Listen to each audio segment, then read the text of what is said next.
ফাতেমা আজকে বাসায় অনেক কাজ করছে, দেখুন পুরো বাসার ফ্লোর মুছছে পানি দিয়ে। এই দেখুন কাজের বেটি, এই আমার কাজের বেটি রহিমা এই বসে আছে। বিয়ের সময় কইছো রাজরানী করে রাখবে, আমি কামের বেড়ি করে রাখছি।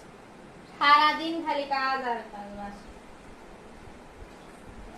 অনেক পরিশ্রম করে আমার বউ।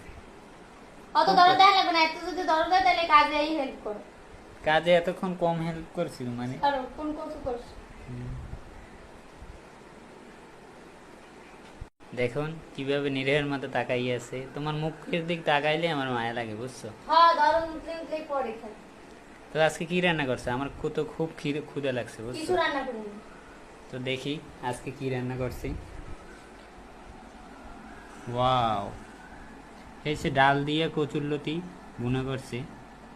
ওগুলোই খাও। ব্যাস, এখানে হচ্ছে যে চিংড়ি মাছ ভুনা, আর এখানে আলু ভর্তা এখন পর্যন্ত মাখে নাই।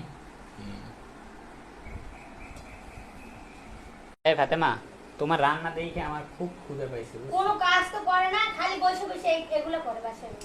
যা যা রান্না করছে আমার আমার কিন্তু রাগ ওঠে। দেখে খুব ক্ষুধা পাইছে। তাড়াতাড়ি এসো, খামো।